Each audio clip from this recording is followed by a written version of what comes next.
Now, welcome back, guys, on the 12th episode on Tokyo Ghoul. Whew, shit has hit the fan, yo. And Kaneki is suffering, really, really suffering. He is in pain because Jason nullified his Ghoul ability, right? To withstand pain. So now he's almost like a human. He felt all that pain that that Jason put him through.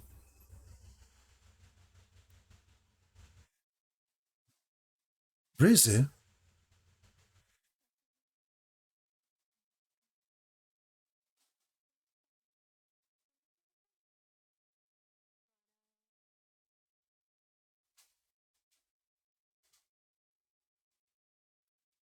It looks like Ray's essence inside Kaneki is still much alive.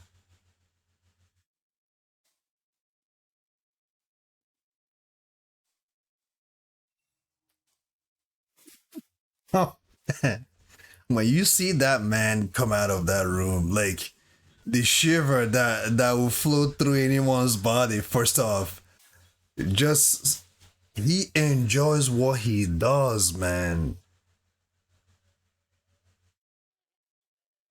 559.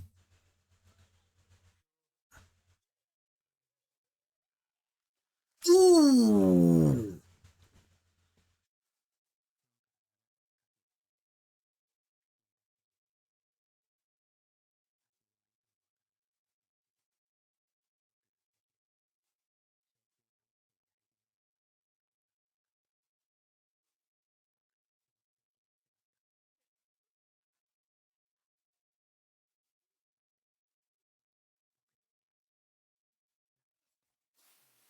Over and over again. Ooh.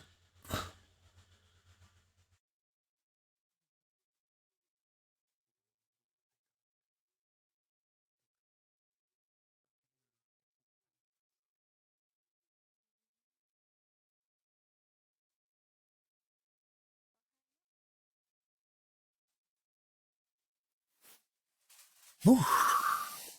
Man.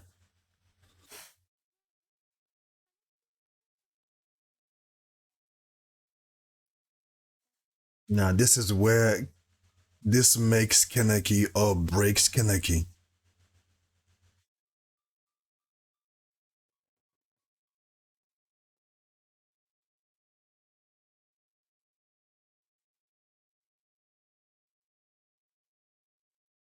Why are they showing us Kaneki's mother? Does his mother have something to do with his personality or something?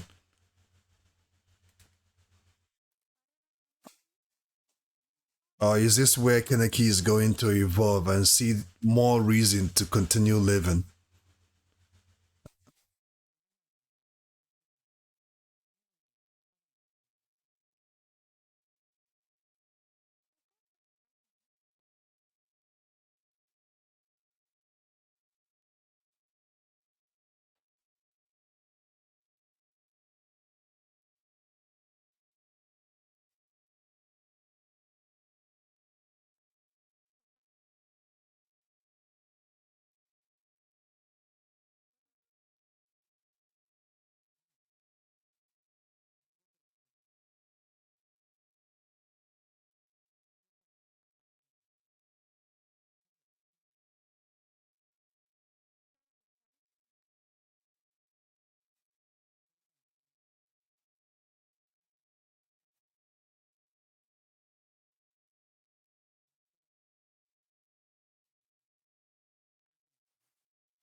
Oh man.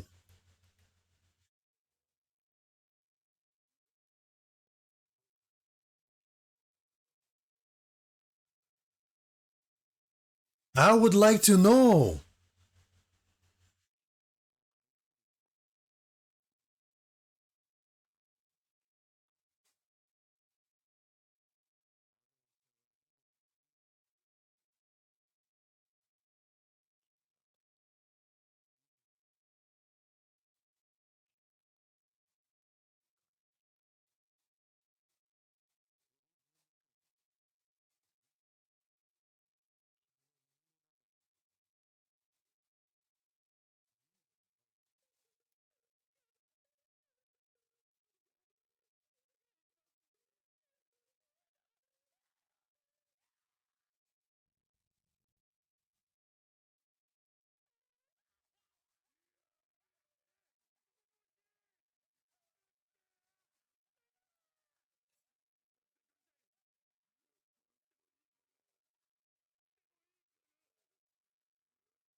Now, this is brutal, guys. This is brutal.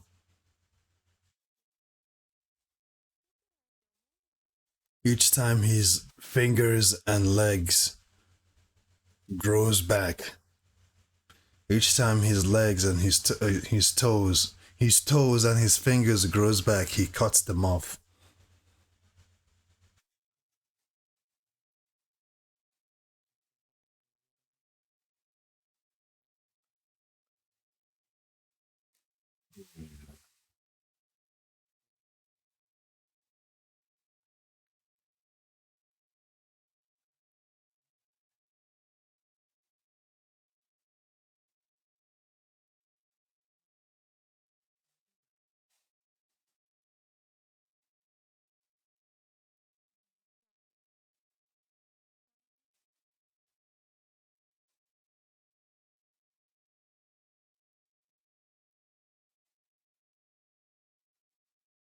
Hmm. Overwork killed her. Yeah, she overworked herself and died.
Who is he torturing now?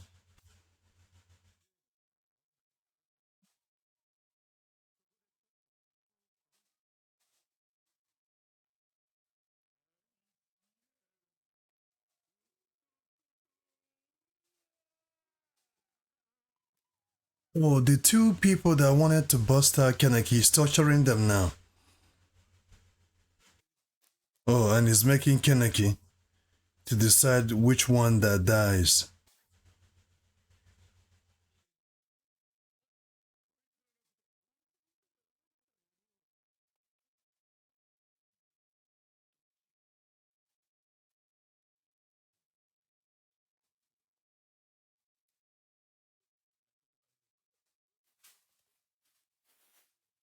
Which one do you want to save?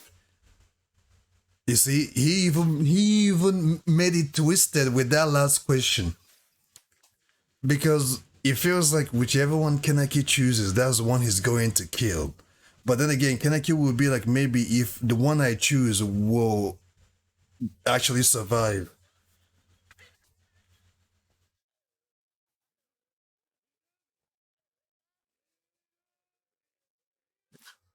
Erabe, Erabe.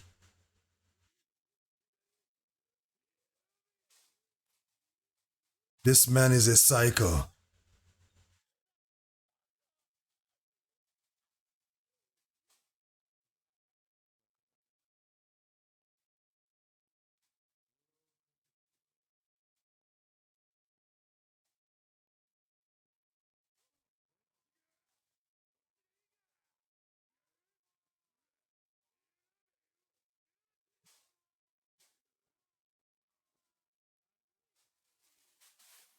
Man.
Mm.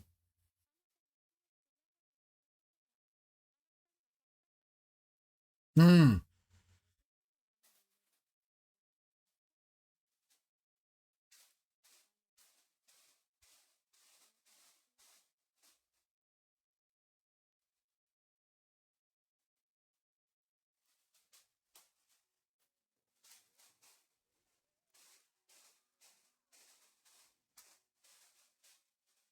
Oh, she actually killed herself. She actually killed herself.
Wow.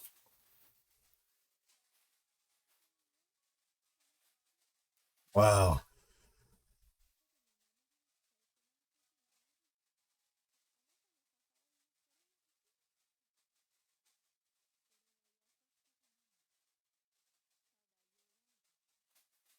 Mm.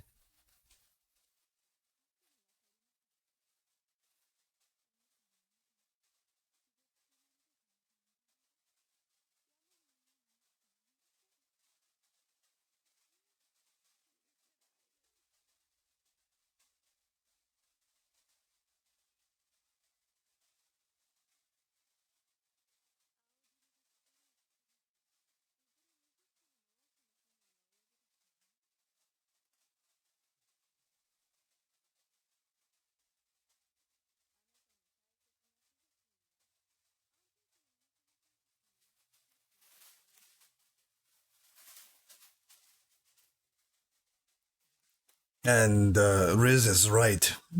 When Jason is done here, he's going to recover. He's going to make sure that 20th ward it's going to be under his control, and it's not going to be good for any human that lives in that ward.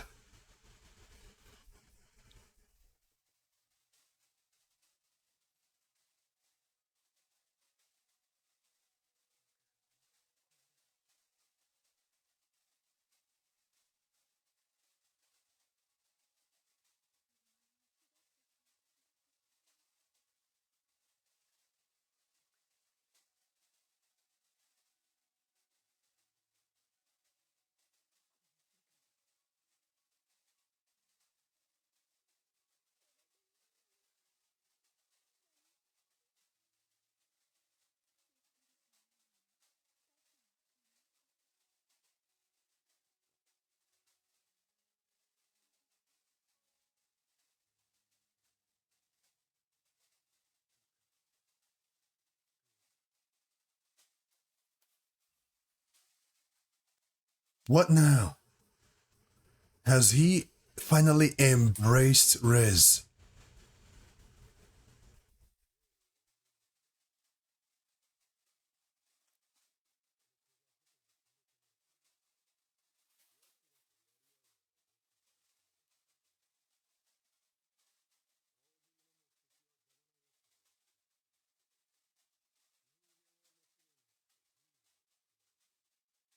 Hmm.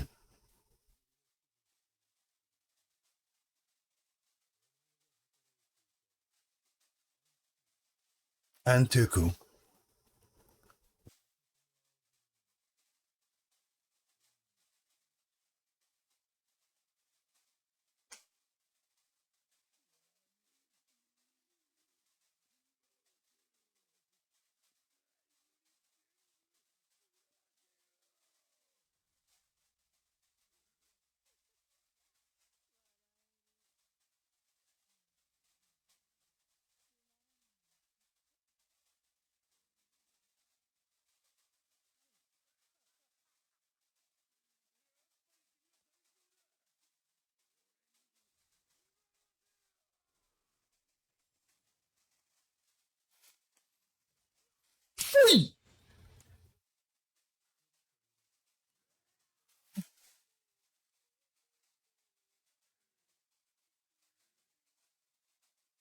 He busted himself out of that chair.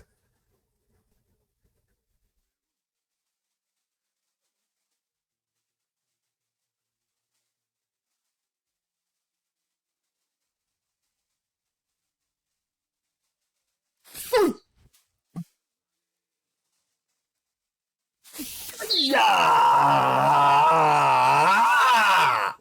Ooh, damn!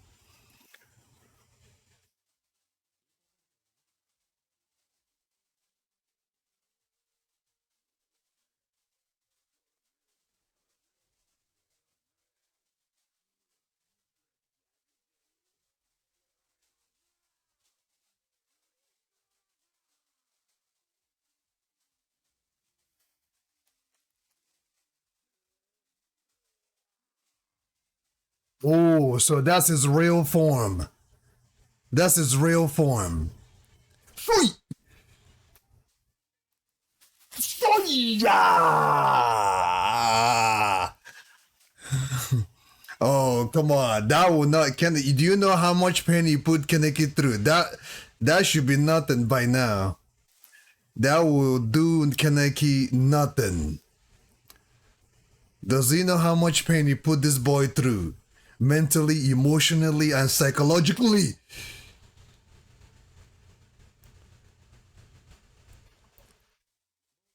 It's my turn.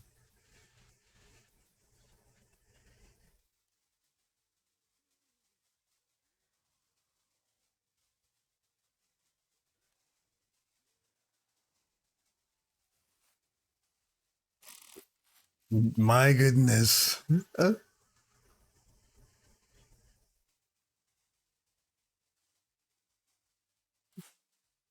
His thing is almost like an octopus.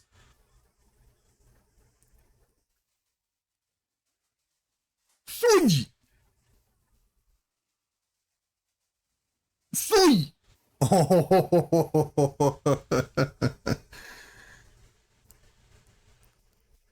take the take the taste of your own medicine.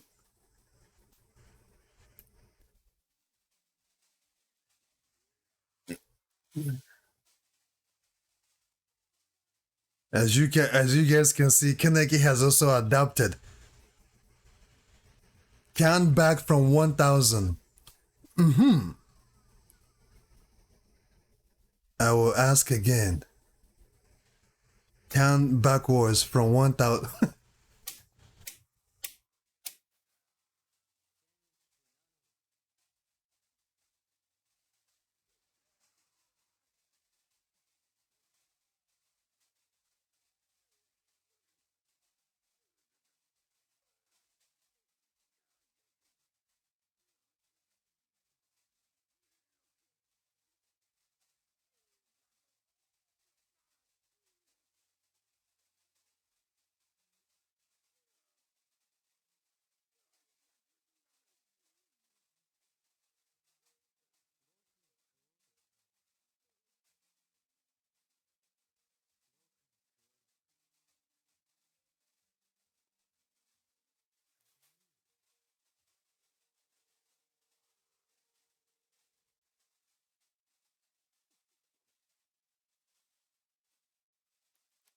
Damn.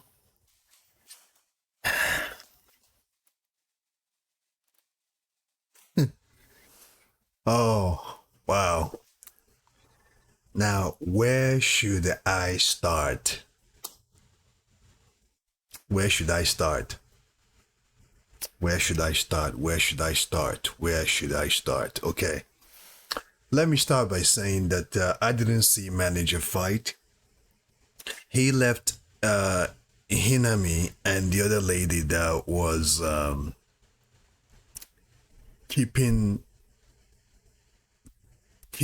track on what is going on and started to engage the battlefield.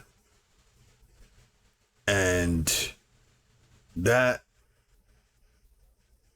horrendous menacing character that blocked those cops, Shinorami or Shinogarami at the rooftop. We didn't see what became of that fight. The fight between two siblings, Tokachan versus Ayato, we didn't get to see. Suzuya, we didn't get to see who he ended up facing like a tough opponent. Sumerasima, we didn't see much of him on this battle. And Yomo, I didn't see much of him on this battle because I was expecting him to, I was expecting to see him, fight.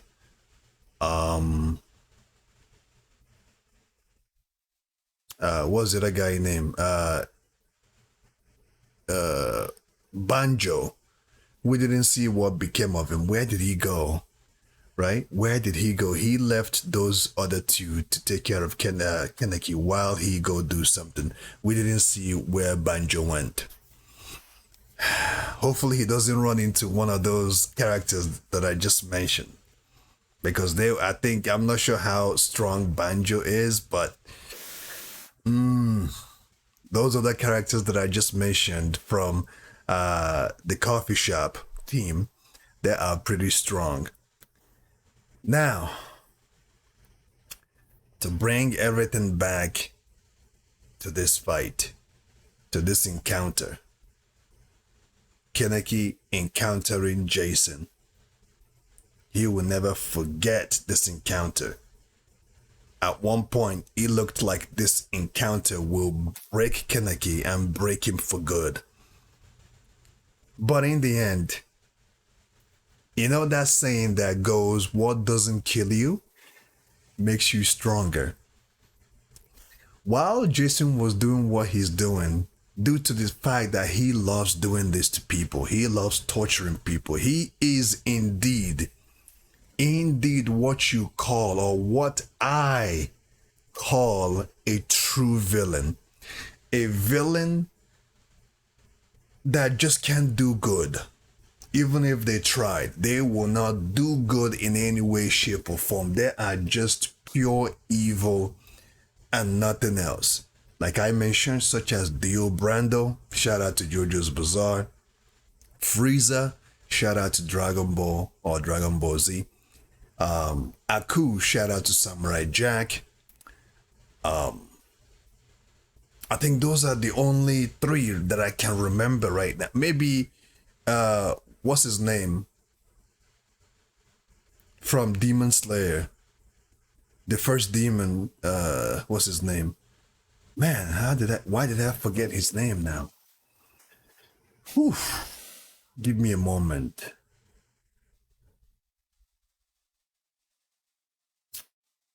You guys know who I'm talking about. The boss himself, the demon himself, the one that created all this level echelon demons. Damn, what's his name? Oh boy, how can I forget his name? I know the protagonist's name is Tanjiro Kamado. He's always been after this particular demon, the first one that created all these demons. If you know his name, please put it on the comment section. If you, this is how I know if you guys actually are watching my review. Put his name on the comment section. Now, those kind of fellas, those kind of characters, they emotions, feelings don't get to them. Their goal, their essence, their, how do I put this in a word? Their damnation. What matters to them is what matters to them. They don't care about anybody else but their goals. And if it takes killing thousands, millions, or billions to make sure that they're satisfied, to make sure that they obtain their goal, to make sure that their ambition is fulfilled, they would do it in a heartbeat. Now, characters like that are what I consider as true villain. And to add to that, characters that dies believing in their goal as a bad guy, believing truly that what they're doing is good and there's no room for change in their heart. They died being a villain, being who they truly are. Those are a true villain, because true villains do not change their ambition, do not go from becoming a bad guy to a good guy. Villains like Miriam, shout out to Hunter x Hunter, he's not a true villain. Villains like Dracula from Castlevania, if you have seen the show, that's not a true villain. Villains like Aizen Sekihiro, not a true villain. Villains like who else is up there? Who else is up there?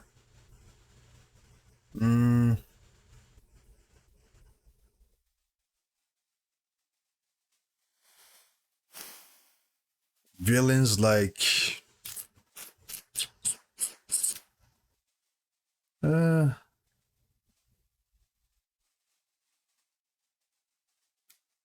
Well, I'll keep that for now. I'll keep those ones that I just mentioned because they are very, very much up there.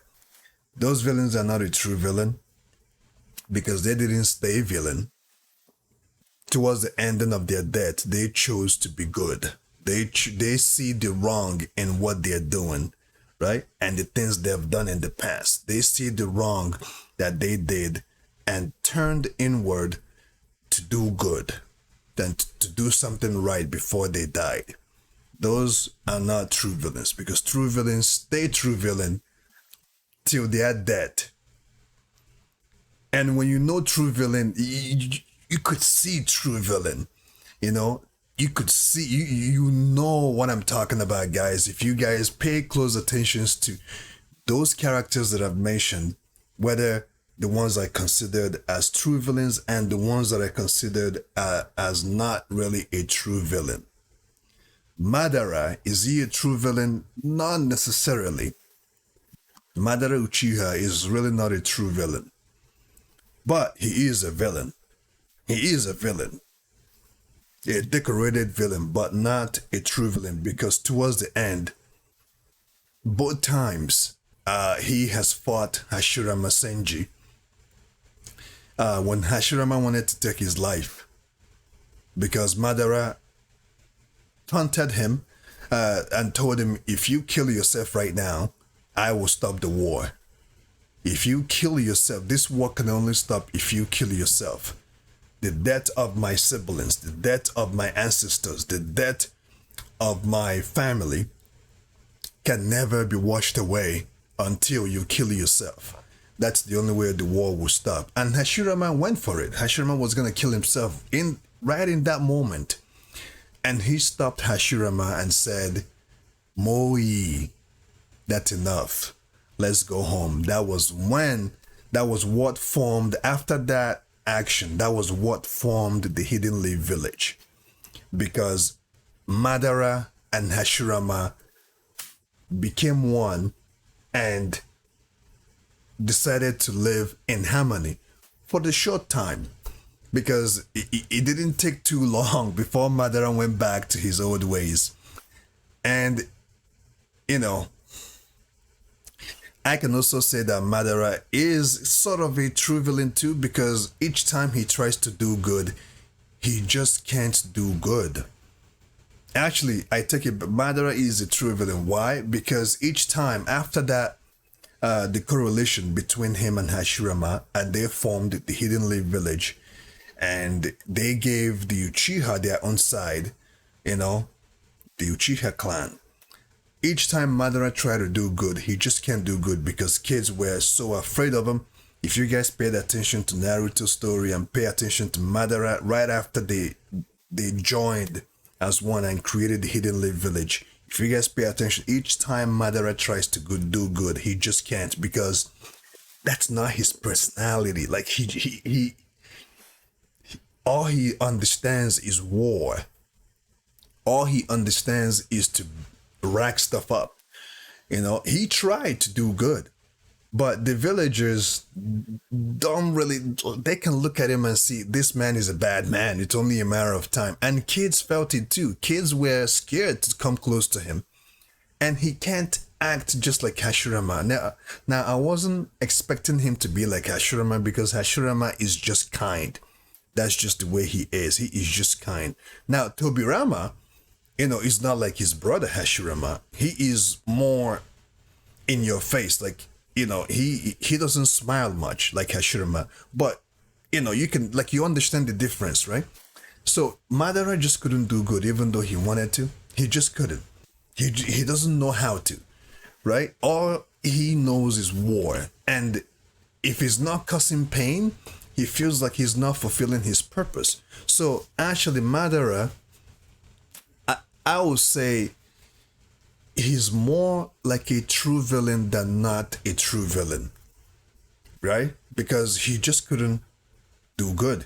All he knows is war, to cause war, to plan for war, and to insinuate war. That's his true calling. That's the right word, his true calling. So to bring it back to this anime, while Jason was torturing Kaneki, because that's what he loves to do. And when each and every one of you look at Jason's eyes, his posture, his demeanor, you just look at him closely, you see that this man can never know good. Like, for this man to know good and to do good, it's going to be tough. Because he has been, like, his mind has been tortured so much, and now he has embraced his own, like, he has embraced his calling. While he was torturing Kaneki, enjoying it, because this is what he loves to do, while he was torturing him, in his own delusion, what, right? He was making Kaneki while he was torturing him. I guess if he knew that with all this torture that he's doing, that he did to Kaneki, that Kaneki will end up being this way, I don't think he would do it. But maybe knowing who he is and how he functions and what gets him going, what moves him, I think he will still do it to see what happened or what happens. You know what I mean? While he was torturing Kaneki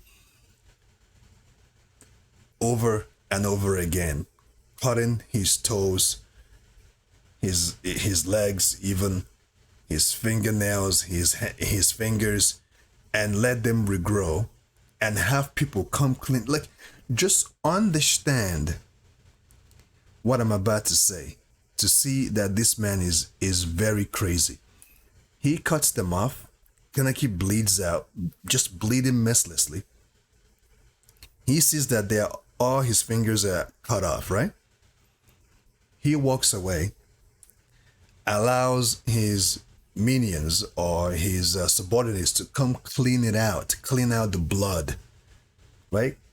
After all that cleaning, remember the time it takes for them to clean all those bloods out. It's not just 1 minute, it's not even 5 minutes. It takes time to clean those blood out. While he is where he is, he never thinks, okay, maybe what I'm doing is wrong. He never had any remorse while he was away. After seeing those bloods, the fingers everywhere, toes everywhere, everything, like the blood everywhere, he walks away and have his subordinates clean it up. Not a remorse, not a single remorse. And he comes back and does the same thing again over and over. And he makes Kaneki count each and every pain he dished out to him. Each and every pain he dished out on Kaneki, he made Kaneki take it. And he made him keep count. Maybe in his twisted mind, his twisted nature drove him into making Kaneki, but he wasn't looking forward in making Kaneki. He was trying to break Kaneki, right? Because I don't think he was doing all of this to make Kaneki. I don't think he did that, but you guys can let me know what you think of the comment box. Did he do all of this to bring the best out of Kaneki, or did he do it because he just loved doing, he just loved torturing people? He loves, especially, he loves torturing the weak and break the weak and make the weak wither and then eat them afterwards. Because in the end, he said, Kaneki, our time together has been fun. It's time for me to eat you. And he was going after Kaneki to eat him. But Kaneki said, no, enough is enough. I'm not going to sit here, stand here, while you tortured me mercilessly, killed people in front of me, but before you killed them, you made me watch them die. You asked me to decide which one that lived and which one that died. And when I didn't choose to decide, you killed both of them anyways. Kaneki decided to evolve, I guess. And in his own twisted mind, he believes that all those things he put Kaneki through does not have a repercussion. He believes that all the pain that he put Kaneki through does not have a repercussion. That's what he believes in his head. All those pain he put him through, he doesn't know that if Kaneki's pain resistance was at level 5, right, before he tortured him, after that torture, his pain resistance with his gall essence will be at 20%. If his pain resistance was at 50%, after that torture, right, his pain resistance will now be at 70 to 80 or even 90%. Because we saw it. When he held Kaneki's foot, when he held his leg, Kaneki broke his leg, twisted it just to give him a side slap deadly kick. Right in there, I knew, yeah, what doesn't kill you makes you stronger. If you don't die from it, oh, it changes you. You evolve in a level that, I mean, look at that. Kaneki would never think of doing that, breaking his own leg, right? Breaking his own leg just to make sure to kill this guy or to beat him so much that he will make him count back whatever Kaneki told him, count backwards this time. And you remember when Kaneki told him to count backwards, the pain he himself, Jason, felt during his time came flashing back in his head, right? He started shedding tears. When Kaneki started torturing him his own way and told him to count backwards, he started crying. He started shedding tears. But that it's just a twisted episode. If you ask me, it is just a twisted episode. Now Kaneki has evolved to a level, I'm not sure, I guess on season 2 we will find out how much he has evolved. Can he now, I mean, if he can take on Jason and put him down, Ayato will be nothing. But then again, with Jason gone, a new enemy will show itself sooner or later. You know what I mean? While Jason, if Jason is no more, a new enemy will show itself sooner or later. Because now, I don't think there's anybody who can take on Kaneki. Maybe, I'm not sure about manager because I was expecting to see him fight, but we didn't see him fight. I'm not sure if that will be shown on season 2. The fight between Ayato and Tokachan, we're going to see that. But right now, Kaneki, I think Kaneki is the most strongest person right now. I think I'm just speculating, just based on how they built up Jason and how other girls are scared of him and how they respected him. I believe Kaneki is now, if he's not the strongest girl right now, he will probably be the second or the third strongest. And I'm saying this because I'm not sure how strong manager is. I'm not sure how strong Yomo is. I'm not sure how strong that guy at the rooftop, that girl that came at the rooftop, I'm not sure how strong he is. So we're going to see in season 2. But thank you guys for your support. Thank you for joining. Thank you for supporting the channel. Thank you for supporting the videos on Tokyo Ghoul. Now, we're not through yet. We are not through. This is just the beginning. Season 2 season 2's reaction will be released sooner or later. So on that note, stay safe. Keep on keeping on.